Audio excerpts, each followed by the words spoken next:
Have you ever had one of those nights that starts with so much promise, only to end in a way that leaves you questioning everything? I certainly have, and today I want to share a story that might resonate with many of you.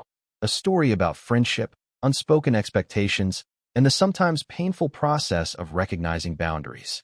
This is the tale of the night my straight friend said, "One drink," then closed the tab and door, much sooner than I had anticipated.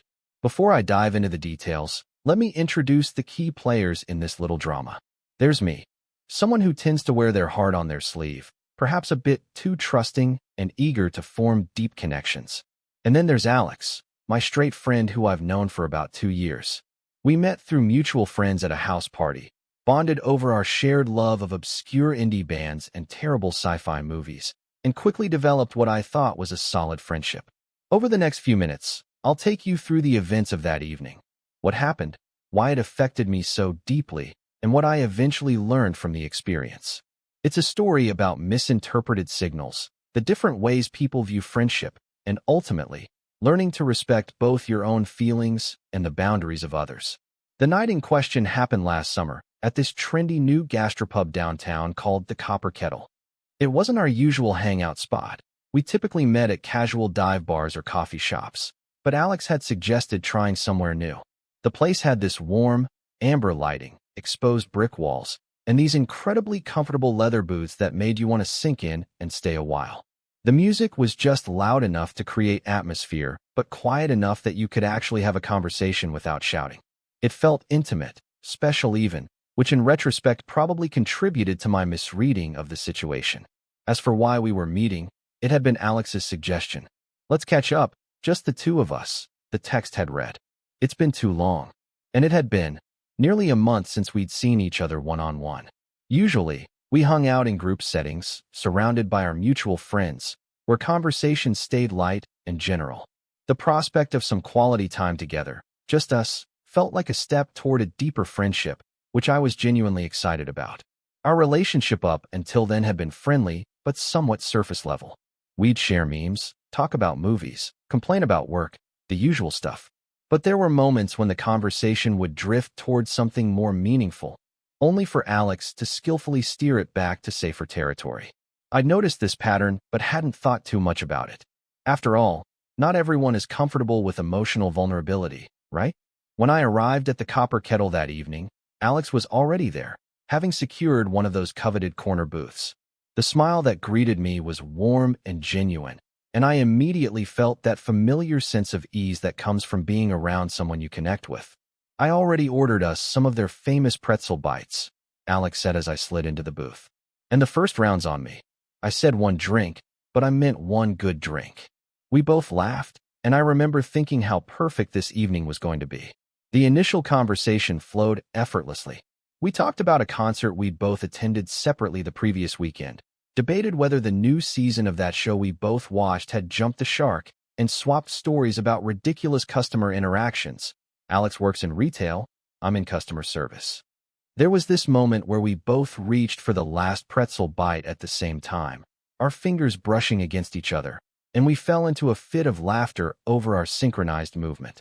"Great minds," Alex said with a wink, breaking the pretzel in half to share. Let me explain why these seemingly small moments mattered so much to me. In friendships, especially ones where there might be different expectations or understandings, these little connections can feel significant. They can seem like evidence that the other person values the relationship as much as you do, that there's potential for something deeper. For someone like me, who values emotional intimacy in friendships, these moments are like breadcrumbs leading to what I hope will be a more meaningful connection. Our drinks arrived, craft cocktails with clever names, and even cleverer combinations of flavors. Mine was this vibrant purple concoction called Midnight Whispers, which seemed appropriate given how I hoped the night would unfold. Sharing secrets, opening up, strengthening our bond. Alex had chosen something called the Straight Arrow, a bourbon-based drink that, in hindsight, was perhaps more telling than I realized at the time. As we sipped our drinks, the conversation began to shift. I started asking more personal questions about family, about past relationships, about hopes and dreams beyond the next paycheck or weekend plans. This is where I first noticed a slight change in Alex's demeanor. The responses became shorter, The eye contact less consistent. There was a subtle shifting in the seat, a glancing at the phone, all those little signs that someone is becoming uncomfortable but trying not to show it. Still, I pressed on, convinced that breaking through this initial discomfort would lead to the deeper connection I was seeking. I shared a personal story about my own family struggles, hoping to create a safe space for reciprocal vulnerability.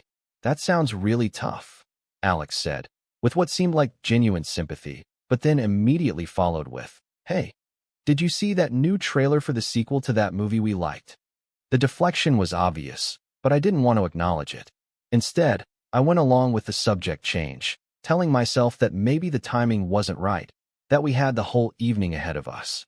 We ordered food, small plates to share, another gesture that felt symbolically significant to me, and continued our now lighter conversation. About halfway through the meal, after we'd been there for maybe an hour, Alex glanced at a watch and said, "I should probably head out soon. Early morning tomorrow." My heart sank. The "one drink" comment suddenly made sense. It wasn't a joke about treating ourselves to quality over quantity. It was a literal time boundary that I had completely misinterpreted. "Oh," I said, trying to mask my disappointment. "I thought we were just getting started." I attempted a light laugh, but it came out sounding more desperate than I intended.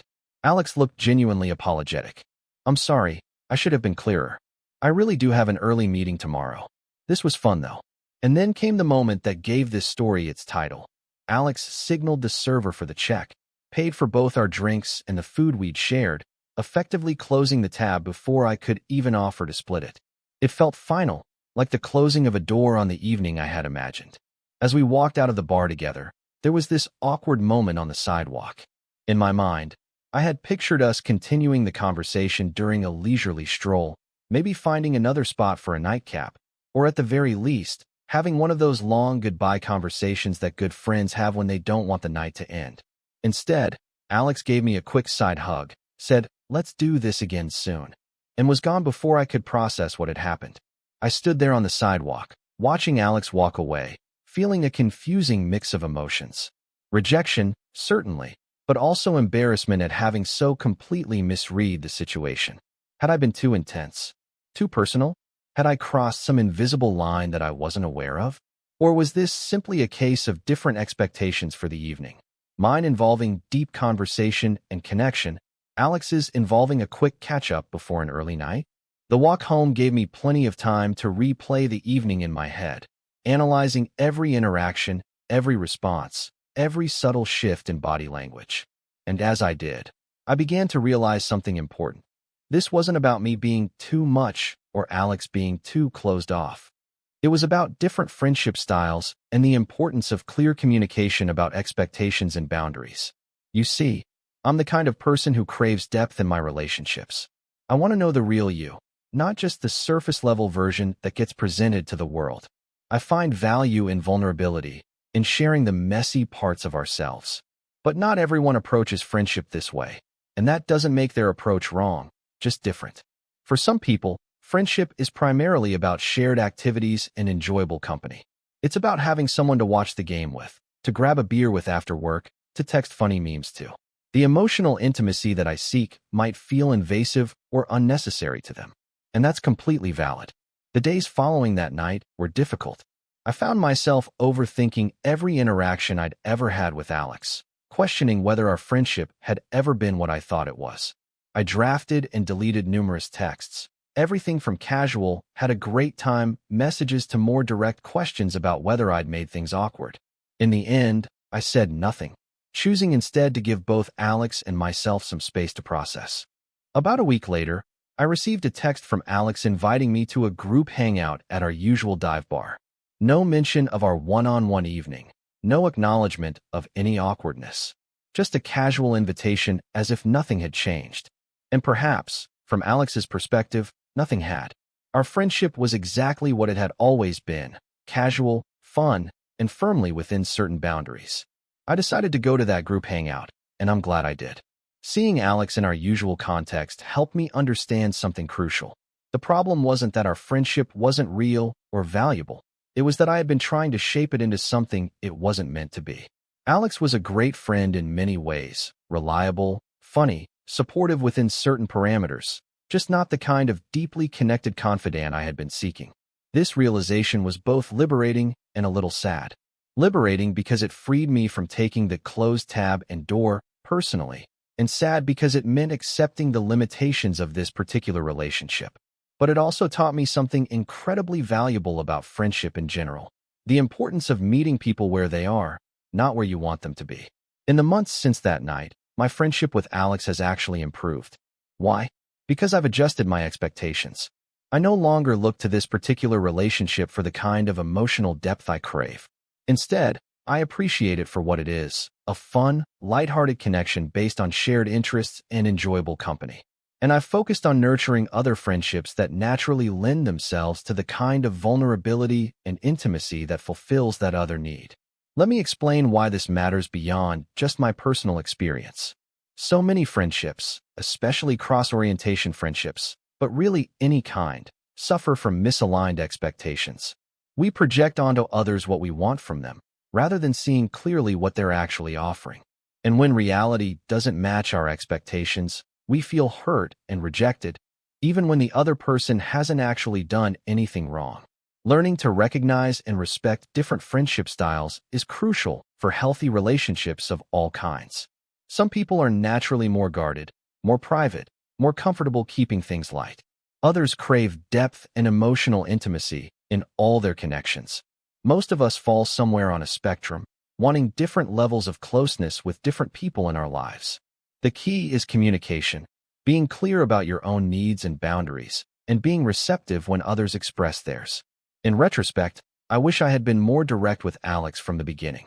A simple, "I really value our friendship and would love to get to know you better," might have opened the door to an honest conversation about what we both wanted and expected from our relationship.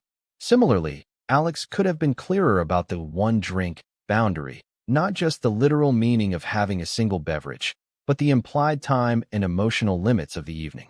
But it's unfair to place that responsibility solely on others. We all need to be attentive to the cues people give us, verbal and nonverbal, about their comfort levels. Another important lesson I've taken from this experience is the value of diversifying your friendship portfolio, so to speak. No single relationship can or should fulfill all your needs. Having different friends who connect with you in different ways creates a more balanced social life. Some friends are great for adventures and laughter, others for deep conversations and emotional support, still others for specific shared interests or activities. By expecting any one friend to be everything, we set both ourselves and them up for disappointment. It's like trying to get all your nutritional needs from a single food. It just doesn't work that way. A healthy social diet, like a healthy food diet, requires variety. So where does this leave me and Alex today? In a good place, actually.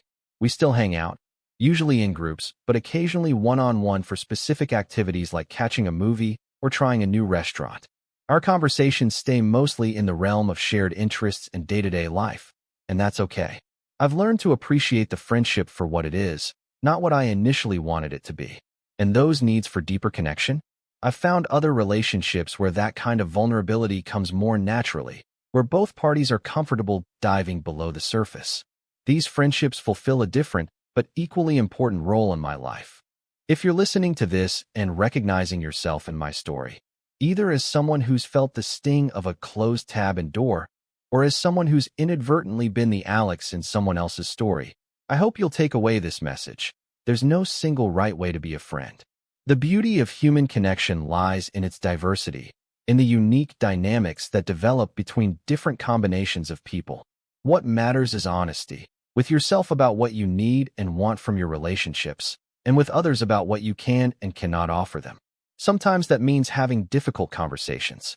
Sometimes it means accepting that a particular relationship has natural limits. And sometimes it means letting go of expectations and simply appreciating people for who they are, not who you wish they would be. That night at the Copper Kettle taught me a valuable lesson about friendship, boundaries, and self-awareness. It wasn't the evening I had hoped for, but in many ways, it gave me something more valuable than a few hours of deep conversation. It gave me a new perspective on relationships that has improved not just my friendship with Alex, but all my connections.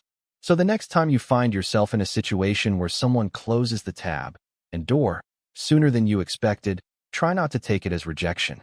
Instead, see it as information about the nature and boundaries of that particular relationship. And then decide, with compassion for both yourself and the other person, how to move forward in a way that honors those boundaries while still meeting your own needs for connection. After all, the most meaningful relationships aren't necessarily the ones without limits. They're the ones where the limits are understood, respected, and navigated with kindness on both sides. And sometimes, learning to accept one drink for what it is opens the door to something better.